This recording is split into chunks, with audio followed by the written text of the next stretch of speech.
जय हिंद दोस्तों, मैं हूं अनूप और आप सब लोग देख रहे हैं ग्लोबल कॉन्फ्लिक्ट हिंदी। तो प्रधानमंत्री नरेंद्र मोदी की तरफ से जब से मेक इन इंडिया और आत्मनिर्भर भारत के संकल्प को उठाया गया है, तब से भारत के अंदर कई सारे स्वदेशी हथियारों के ऊपर काम शुरू हो गया है। और दोस्तों तब से लेकर अब तक लगातार हर महीना कोई ना कोई नए हथियारों के बारे में खबर आता है। और दोस्तों आज के इस वीडियो में आप लोगों को भारत के ऐसे ही दो स्वदेशी हथियारों को लेकर महत्वपूर्ण डेवलपमेंट के बारे में बताने जा रहा हूँ, जिनमें सबसे पहला हथियार तो Tejas mark 2 medium weight fighter aircraft है, जिसे लेके बताया जा रहा है कि इसमें महत्वपूर्ण और काफी खतरनाक हथियारों को लगाने का तैयारी कर लिया गया है। और तेजस मार्क 2 दुनिया के सबसे खतरनाक तरीन हथियारों से लैस होकर सर्विस में आएगा। जबकि जो दूसरा हथियार है वो संपूर्ण रूप से एक नया हथियार है, जिसे मार्च महीने से इंडियन आर्म फोर्सेस के बेड़े में शामिल करने का तैयारी किया जा रहा है। तो इन दोनों हथियारों के विषय में जानने के लिए वीडियो के आखिर तक बने रहिए और चैनल को सब्सक्राइब और वीडियो को लाइक जरूर कीजिए। तो स्वदेशी एयरक्राफ्ट तेजस मार्क 2 एयरक्राफ्ट को अभी से ही इंडियन एयरफोर्स के लिए काफी महत्वपूर्ण एयरक्राफ्ट के रूप में देखा जा रहा है, क्योंकि इस एयरक्राफ्ट के सहारे इंडियन एयरफोर्स अपने बेड़े के कई तरीके के पुराने एयरक्राफ्ट जैसे कि जैगुआर, मिग-29 और मिराज 2000 जैसे एयरक्राफ्टों को रिटायर करने वाला है। पर दोस्तों तेजस एयरक्राफ्ट के मार्क 2 वेरिएंट को जब इंडियन एयरफोर्स के बेड़े में शामिल किया जाएगा तो ये केवल मात्र 5 हथियारों के साथ ही शामिल होगा।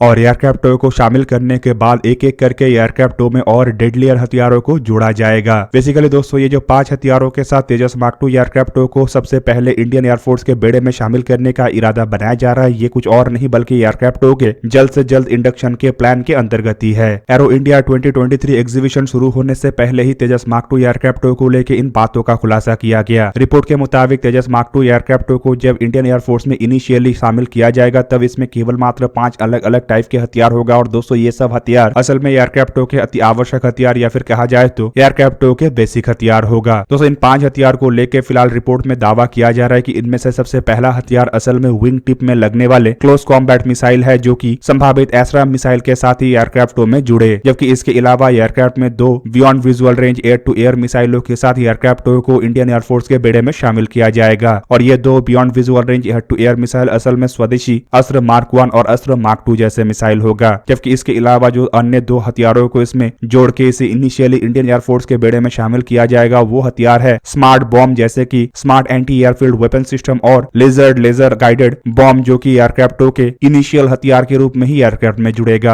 अब दोस्तों यहाँ पे आपके जानकारी के लिए बता दूं कि तेजस मार्क 2 एयरक्राफ्टों में केवल मात्र इन्हीं हथियारों का ही इस्तेमाल नहीं किया जाएगा, बल्कि इससे भी खतरनाक तरीन हथियारों को जोड़ा जाएगा। और एयरक्राफ्टों को इंडियन एयरफोर्स के बेड़े में शामिल करने के 5 साल के अंदर सभी हथियारों को एयरक्राफ्टों में जोड़ लिया जाएगा। फिलहाल दोस्तों एडीए मतलब एरोनॉटिकल डेवलपमेंट एजेंसी की तरफ से तेजस मार्क 2 एयरक्राफ्टों को लेकर जो प्लान बनाया गया है उसके अंतर्गत एयरक्राफ्टों के रोल आउट इसी साल के अंत तक मतलब दिसंबर 2023 तक किया जाएगा। जबकि एयरक्राफ्टों के फर्स्ट फ्लाइट को दिसंबर 2024 तक अंजाम दिया जाना है। और इसके 2 साल के बाद मतलब साल 2026-27 तक एडीए की तरफ से कम 4 से 5 हथियारों को इसमें यूज करने को लेकर क्लियरेंस हासिल किया जाएगा, ताकि एयरक्राफ्टों के प्रोडक्शन को शुरू किया जा सके और एयरक्राफ्टों को साल 2028-29 तक कम से कम इंडियन एयरफोर्स के बेड़े में इन बेसिक हथियारों के साथ जोड़ा जा सके। बेसिकली दोस्तों सभी हथियारों के साथ अगर एयरक्राफ्टों के क्लियरेंस को हासिल किया जाता है तो इसमें और 4 से 5 साल लग सकता है, जिससे कि एयरक्राफ्टों को अगर सभी हथियारों के साथ इंडियन एयरफोर्स के बेड़े में शामिल किया जाता है तो कम से कम एयरक्राफ्टों को लेके हमें साल 2032-33 तक इंतजार करना पड़ेगा। अब दोस्तों तेजस मार्क 2 एयरक्राफ्टों को लेके भारत का जो प्लान है उसके अंतर्गत इसमें दुनिया के सबसे खतरनाक तरीन हथियारों को लगाया जाना है। और ये जो एयरक्राफ्ट है ये अपने 13 हार्ड पॉइंटों में करीबन 6.5 टन मतलब 6,500 किलोग्राम के हथियारों को कैरी कर सकेगा। दोस्तों ऐसे हथियारों में क्लोज कॉम्बैट मिसाइल के रूप में जहाँ पे एसराम मिसाइल होगा तो वहीं पे इसके अलावा इसमें स्वदेशी एनजीसीसीएम जैसे क्लोज कॉम्बैट मिसाइलों को भी लगाया जाएगा। मीडियम रेंज के मिसाइल के रूप में इसमें माइका जैसे मिसाइलों को लगाया जाएगा, तो वहीं पे beyond visual range air to air missile के रूप में इसमें अस्त्र सीरीज के मार्क 1 और मार्क 2 मिसाइलों के अलावा मार्क 3 मिसाइल और मिटियोर जैसे मिसाइलों को भी लगाया जाएगा। एयर टू सरफेस मिसाइल के रूप में इसमें BrahMos NG air launch cruise missile, LRLSCM जैसे मिसाइल, स्टॉर्म शैडो और क्रिस्टल मेज जैसे मिसाइलों का इस्तेमाल होगा। एंटी रेडिएशन मिसाइल के रूप में इसमें रुद्रम श्रेणी के रुद्रम 1, 2 और 3 मिसाइलों का जहां पे इस्तेमाल होगा, तो वहीं पे प्रिसीजन गाइडेड म्यूनिशन के रूप में इसमें स्पाइस श्रेणी के बॉम्ब और हाई स्पीड लो ड्रैग श्रेणी के अलग अलग टाइप के बॉम्ब इस्तेमाल होगा। हालांकि इसके अलावा डीआरडीओ के ग्लाइड बॉम्ब और स्मार्ट एंटी एयरफील्ड वेपन तो शामिल है ही। लेजर गाइडेड वेपन के रूप में इसमें सुदर्शन बॉम्ब और कई तरीके के इसमें क्लस्टर म्यूनिशन और लॉइटरिंग म्यूनिशनों का भी इस्तेमाल किया जाएगा। और संभावित लॉइटरिंग म्यूनिशन के रूप में इसमें CATS अल्फा का इस्तेमाल किया जाए। दोस्तों इससे आप लोगों को अंदाजा लग गया होगा कि तेजस मार्क 2 एयरक्राफ्ट को कितने खतरनाक तरीन हथियारों से लैस करने का तैयारी किया जा रहा है, जिनमें ज्यादातर हथियार तो स्वदेशी हथियार है, लेकिन कुछ विदेशी हथियार हथियार भी शामिल है और इन विदेशी हथियारों को दुनिया के वन ऑफ द बेस्ट हथियारों के कैटेगरी में भी गिना जाता है। दोस्तों अब चलिए जानते हैं दूसरे हथियार के बारे में। दोस्तों ये दूसरा हथियार है light utility helicopter. Hindustan aeronautics limited की तरफ से इंडियन आर्म फोर्सेस के लिए बनाए जाने वाले लाइट यूटिलिटी हेलीकॉप्टरों में से 4 पहला लो रेट इनिशियल प्रोडक्शन वेरिएंटों को मार्च 2023 तक आर्म फोर्सेस को सौंप दिया जाएगा। दोस्तों यहाँ पे आपके जानकारी के लिए बता दूं कि ये 4 हेलीकॉप्टर असल में 2-2 की संख्या में इंडियन आर्मी के एविएशन कोर और एयरफोर्स में बांटा जाएगा, जबकि वहीं पे अगर देखा जाए तो हिंदुस्तान एरोनॉटिक्स लिमिटेड को टोटल 12 लो रेट इनिशियल प्रोडक्शन हेलीकॉप्टरों को मैन्युफैक्चर करने को लेकर अनुमति दिया गया है और दोस्तों ये 12 हेलीकॉप्टरों का डिलीवरी साल 2024 तक कर दिया जाएगा। यहाँ पे आप लोगों को ये भी जान रखना चाहिए कि ये 12 हेलीकॉप्टर भी समान संख्या में इंडियन एयरफोर्स और इंडियन आर्मी के एविएशन कोर में डिवाइड किया जाएगा, मतलब बाकी के 8 हेलीकॉप्टरों को भी 4-4 के संख्या में डिवाइड किया जाएगा, जिससे आर्मी के पास भी 6 हेलीकॉप्टर होगा और एयरफोर्स के पास भी 6 हेलीकॉप्टर होगा। दोस्तों ये जो लाइट यूटिलिटी हेलीकॉप्टर है ये इंडियन आर्म फोर्सेस के एक बहुअपेक्षित प्रोजेक्टों में से एक है, क्योंकि इस तरीके के हेलीकॉप्टरों का इस्तेमाल करके ही 50 साल पुराना चीता और चेतक जैसे हेलीकॉप्टरों को रिप्लेस किया जाना है। फिलहाल अगर देखा जाए तो बेड़े में काफी बड़े मात्रा में ऐसे चीता और चेतक हेलीकॉप्टर है और दोस्तों ये हेलीकॉप्टर काफी पुराना हो जाने के कारण जहाँ पे इस तरीके के हेलीकॉप्टर को फ्लाई करना काफी रिस्की है, तो वहीं पे आधुनिकता को और मॉडर्नाइजेशन को देखते हुए भी इन हेलीकॉप्टरों को जल्द से जल्द रिप्लेस करना भी आवश्यक था। दोस्तों ये जो लाइट यूटिलिटी हेलीकॉप्टर है इससे असल में बैंगलोर के नजदीक तमकुरू में स्थित नया हेलीकॉप्टर फैसिलिटी में ही निर्माण किया जाना है। आपके जानकारी के लिए बता दूं कि तमकुरू के ये हेलीकॉप्टर फैसिलिटी जब बनकर तैयार होगा तो इनिशियली यहाँ पे सालाना दर पे करीबन 30 हेलीकॉप्टरों को निर्माण किया जा सकेगा, जबकि आने वाले समय में यहाँ पे ये हेलीकॉप्टरों के मैन्युफैक्चरिंग फैसिलिटीज को और उन्नत करते हुए सालाना 60 हेलीकॉप्टरों को मैन्युफैक्चर किया जाना है। दोस्तों आर्मी के एविएशन कोर और एयरफोर्स के अलावा माना यह भी जा रहा है कि आने वाले समय में इन हेलीकॉप्टरों का इस्तेमाल Indian navy, Indian coast guard, even अन्य फोर्सेस की तरफ से भी किया जाएगा और ऐसे करीबन 500 के आसपास हेलीकॉप्टरों को तो कम से कम इंडियन आर्म फोर्सेस के लिए बनाया जाना है। हालांकि आर्म फोर्सेस के बेड़े में लाइट यूटिलिटी हेलीकॉप्टरों के साथ साथ और एक हेलीकॉप्टर को भी सप्लीमेंट के रूप में जोड़ने का तैयारी किया जा रहा था और दोस्तों ये हेलीकॉप्टर है रशियन कामोव के A2260 हेलीकॉप्टर। पर दोस्तों ये डील एक तरीके से अब कोलैप्स करने के ही कगार पे है और माना जा रहा है कि शायद भारत की तरफ से रशिया के साथ और इस डील को आगे ना बढ़ा के लाइट यूटिलिटी हेलीकॉप्टर के द्वारा ही सभी आवश्यकताओं को पूरा किया जाए। और दोस्तों अगर ऐसा होता है तो केवल मात्र इंडियन आर्मी और इंडियन एयरफोर्स के लिए ही कम से कम ऐसे 400 हेलीकॉप्टरों को खरीदा जा सकता है। हिंदुस्तान एरोनॉटिक्स लिमिटेड के लाइट यूटिलिटी हेलीकॉप्टर को अगर देखा जाए तो दोस्तों इन हेलीकॉप्टरों के द्वारा अपना पहला उड़ान 6 सितंबर 2016 में भरा गया था और हेलीकॉप्टरों को इंडियन आर्म फोर्सेस के बेड़े में साल 2020 में ही इंट्रोड्यूस किया गया है। और दोस्तों ये जो हेलीकॉप्टर है ये फिलहाल लिमिटेड सीरीज प्रोडक्शन के अंतर्गत ही बन रहा है। टोटल 12 हेलीकॉप्टरों का ऑर्डर दिया गया है और आपके जानकारी के लिए बता दूं कि एक्सपेक्ट किया जा रहा है कि कम से कम ऐसे 61 हेलीकॉप्टर इंडियन एयरफोर्स और 126 हेलीकॉप्टर इंडियन आर्मी के द्वारा खरीदा जाएगा, जबकि कुछ रिपोर्ट के मुताबिक इंडियन नेवी और इंडियन कोस्ट गार्ड के लिए भी इसके एक नेवल यूटिलिटी वेरिएंट का निर्माण किया जा रहा है और उसके लिए एडवांस लाइट हेलीकॉप्टर के नेवल वेरिएंटों के टेक्नोलॉजी का सहारा लिया जा रहा है। जबकि दूसरी तरफ ये भी खबर है कि इसके एक डिगवेज वेरिएंट का भी निर्माण किया जा सकता है, जिसमें हेलीकॉप्टरों के जो रोटेटरी विंग है उसे फोल्ड किया जाना संभव हो पाएगा। दोस्तों ये जो लाइट यूटिलिटी हेलीकॉप्टर है ये असल में 3 टन कैटेगरी का हेलीकॉप्टर है जो 6 पैसेंजर्स को लेकर उड़ान भर सकता है और इसका एमटी वेट करीबन 1.9 टन के आसपास है, जबकि मैक्सिमम टेक ऑफ वेट 3.15